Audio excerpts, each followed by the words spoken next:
Before I begin, I want to dedicate this episode to my mom.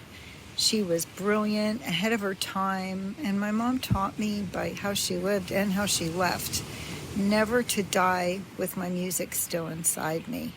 I still miss her every single day. The women who shaped my life didn't set goals for me.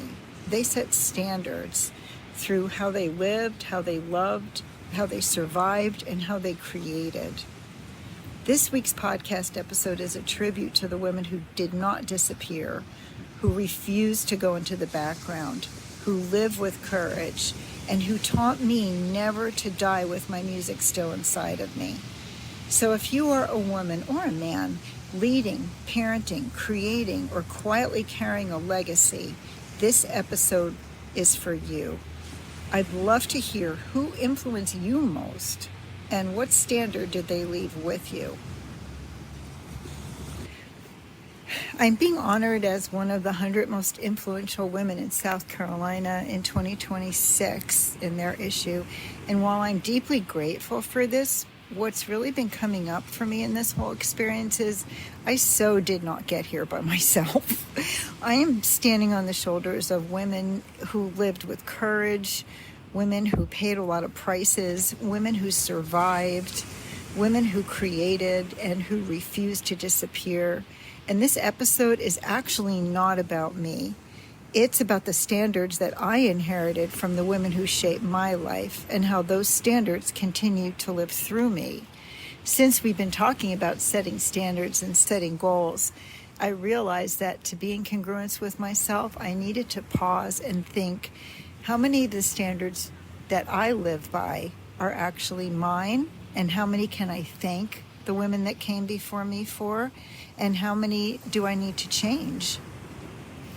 So I'll start with my mom, and I call this the unfinished song. My mom was on the cutting edge before there were even words for it. She was part of a consciousness-raising movement in the 70s and the National Organization of Women. She was brilliant, self-taught, and really, really ahead of her time. She never went to college, even though she later on got certified as a member of the Mensa Society.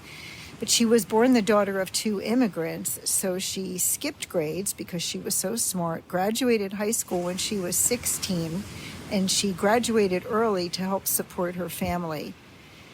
Later on, she got divorced, went back to school, fell madly in love, and all within the span of 2 years opened her own business, a health spa called the Garden of Eden, in the 1970s when that was almost unheard of. And within that month, she got cancer and died. I was young. What my mom taught me by how she lived and how she left is this: don't die with your music in you. She paid a really high price for giving up parts of herself for a while. And because of her, I've made a promise to myself to love what I do, love who I'm with, stay true to who I am, and to live really fully while I'm here. My grandmother I think about it as strength that endures. My grandmother taught me what strength really looks like. She was small, maybe 4'8", but very mighty, small but mighty. When she was 13, she was woken up in the middle of the night to her dad getting shot in front of her during the pogroms in Russia. Her mom and her sisters, who I was named after, escaped under the hooves of the horses at night and then hid in the blacksmith shop. She told me this story because she was smart enough that they actually sent her away to school, which was unheard of back then. Most girls didn't even go to school. And while she was gone, the village got raided again, and her mom and sisters were never seen. She never knew what happened to them, but it showed me that survival can really make incredible things possible. She came to this country at 18. She built a new life, raised a family, loved us deeply, cooked endlessly, and boy, was she a good cook, and never lost her capacity to care.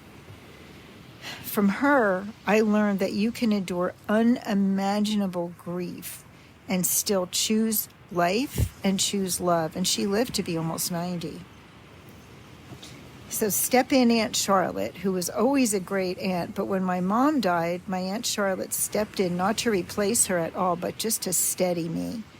She helped me when I became a mom. She supported me with my marriage. She loved my husband. She encouraged my education and believed in my becoming before I did. She was the first person in her family to go to college. Yes, this one did go to college, and she actually even got her master's. She taught me that no woman ever evolves alone, and that support can change the trajectory of a life. I definitely wouldn't be who I am, and my husband and I would not have been the parents that we were without the help of my aunt. When our kids were young, we didn't have Google that we could ask, and we didn't have chat. And not to say that these tools aren't great, but they're information, they're facts. They're facts based on the information that they have collected from people, and they don't have heart, and they don't have wisdom, and it's impossible for them to have experience, just recall. So having another mom there that had been through some things and was an aware person and loved me very much really made a difference in my family. My stepmom, Clara G., was another person who really inspired me. She was an artist who lived and created until she was over 100 years old. And Clara G. taught me to live life with bent knees, ready to pivot at any time. And she was a character, and she showed me that creativity doesn't expire, and curiosity is actually what keeps us alive. She was curious right up until the time she died. So the forward line of my family would include my daughter. My daughter Ava has always inspired me to be a better mom, a better person, and do better than I had done before, to heal what needs healing and stay true to what matters. I worked on ancestral trauma with a method that she actually showed me, and I healed.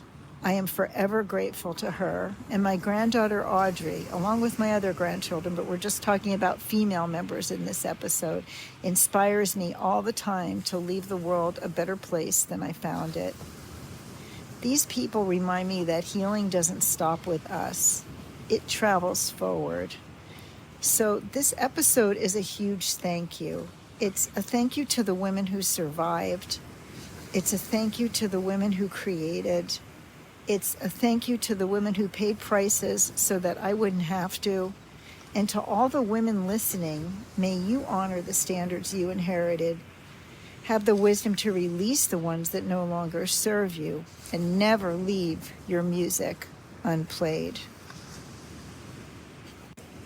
As I close this episode, I want to return to where I began, with gratitude.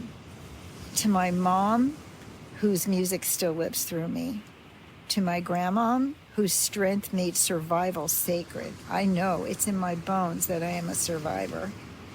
To the women who steadied me, who created alongside me, and reminded me to live, ready to pivot, ready to grow, ready to change.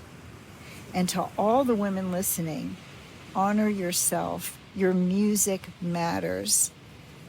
Live fully while you're here. And just count me in. Thank you so much for joining me today. If you liked this episode, please let me know. Stop by at social media on Instagram or my Facebook page, Just Count Me In, and please leave a comment. If there's anybody that you think could benefit from this episode, please forward it to them. And I look forward to seeing you next time. We're all in this together.